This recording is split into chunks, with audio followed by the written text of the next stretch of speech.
After 50 years, Thailand finally strikes down strict rules on students' hair length. Students wearing the standard Thai school uniform and white ribbons in their hair as the sign of a protest in Bangkok, Thailand on August 19, 2020.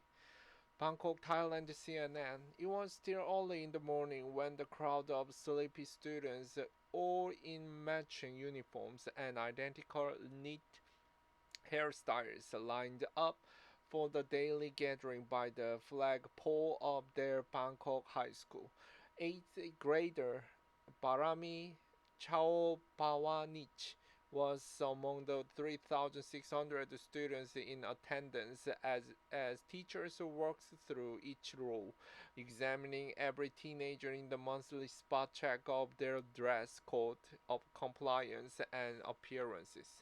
Then a teacher pointed at the Chao Bawanich, who goes by his nickname Kao Kulong, indicating his hair was too long. Modified, the boy was forced to step forward and have his head partially shaved in front of the whole school, with the teacher deliberately leaving the haircut unfinished for him to wear for the rest of the day.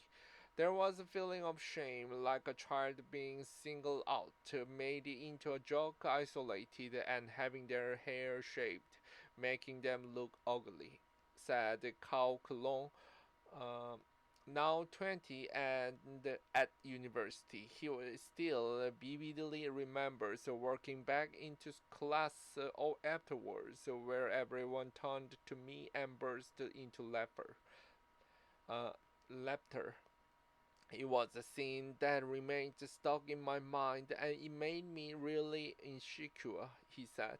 The punishment may seem extreme, but for decades these scenes were common across the Thailand, with students subjected to strict rules about their appearances that go far beyond the school dress codes seen in other countries. For instance, male students had to have an army-style crew cut, and female students had to wear their hair in short, ear-length bobs. Before rules were loosened in 2013, when boys could grow their hair to the base of their neck and girls could grow their hair even longer, so long as it was tied up. Cow Clone's hair had only been a few centimeters over the limit, but even that was too much to allow. The Thai barber shaving the heads of the students near the school in Bangkok on July 31st, 2013, shortly after the government relaxed its rules somewhat on students' hairstyle. But rules on hairstyles are changing in a significant way. In March, the country's highest administrative court annulled the directive set by the Ministry of Education in 1975, declaring it unconstitutional. The rules imposed excessive restrictions on personal freedom. Those violating the Thai constitution read the court order. It added that the 50-year-old regulations did not align with the contemporary social conditions and harmed children's mental health during developmentally significant ages, and especially those with diverse gender identities. The court ruling has been a long time coming. After nationwide students' protest in 2020 pushed the issue to the fore and prompted the education ministry to leave it to schools to decide their own rules. The decision was met with delight by some students who have long wanted to express themselves freely in their appearance. Things have changed, especially regarding how they check the hairstyles, said the 16-year-old her in April. Her school in Bangkok used to hold weekly checks to examine uh, students' appearances, and they previously had the academic points deducted for her hair being too low. The rules were too strict. She even had to pin back her bangs and tuck away stray baby hairs curling around her face. But these days, the rules seem more relaxed, she said. But concerns linger among others who fear some schools will continue to impose strict guidelines and harsh punishment without government intervention. At first, I was happy when I read about it, but then people started analyzing it. It seems like there are still gaps, which makes me a bit worried because it doesn't seem very different from before. Cao Cologne said he and other students activists haven't seen much change happening. He added. Xian has reached out to the Minister of Education for comment. Ministry passed and conformist culture, though it can be hard to fathom why the rules were so rigid. They reflect Thailand's conservative hierarchical hierarchical Buddhist society and the culture born from many years of utilitarian rule. The pauper ministry's military influence runs deep in Thailand, a constitutional monarchy that has seen a dozen successful coups since 1932, the most recent in 2014. The students' dress code regulations were drafted by the military government under the decade-long dictatorship from Tanom Kitikakom, who was ousted by a violent uprising in 1973. But the military's conservative influence on how students are told to show up to school has persisted until today, said an educational policy researcher at the Thailand Development Research Institute who has previously written about the dress code policy. Each social norm, the social value is that students has to abide it abided by the law, and if they behave well, they become a good person, he said.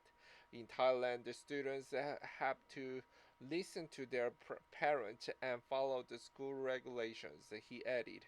If they get a job in the future and can follow by the rules, it means like, okay, you're a good person and you tend to do well.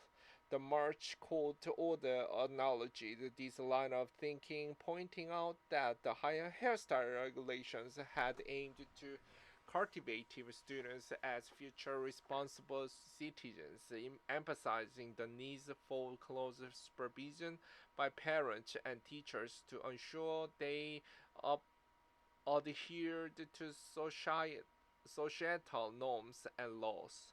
This military-style education extended to other forms of discipline too.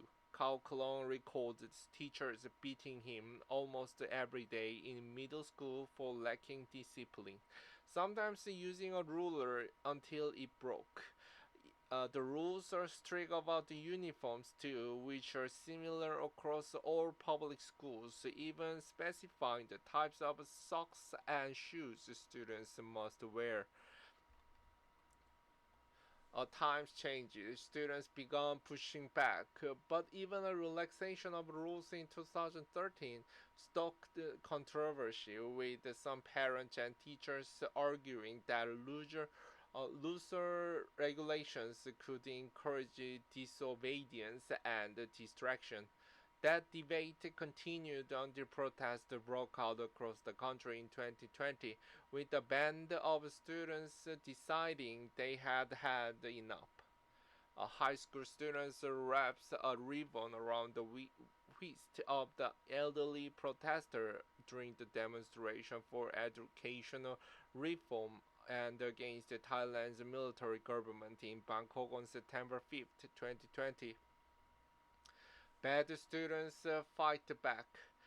That year was the monumental one. Across the nation, tens of thousands of pro-democracy protesters took to the street, demanding reforms to the military-drafted constitution and the pauper monarchy. The protests were remarkable because they challenged the long-standing taboos against criticizing the royal family, which under Thai laws is punishable by jail time. As the demonstrations stretched across the summer and fall, students took action too. Middle and high school students vowed to overhaul the dress code and hairstyle regulations and to reform what they called the abuse of power by teachers and administrators. The two movements were separate, but the students' protest may have been influenced by the larger pro-democracy demonstrations, said the researcher. The photos from the students' protest showed hundreds of teenagers adopting many of the visual codes used in the pro-democracy demonstrations, like the three fingers salute and yellow rubber ducks.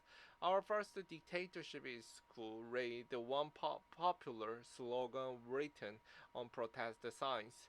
Cao Clone was one of those students. His head shaving experience had left a mental scar that he didn't want anyone else to endure, he said, so he joined the coalition of activists called the Bad Students.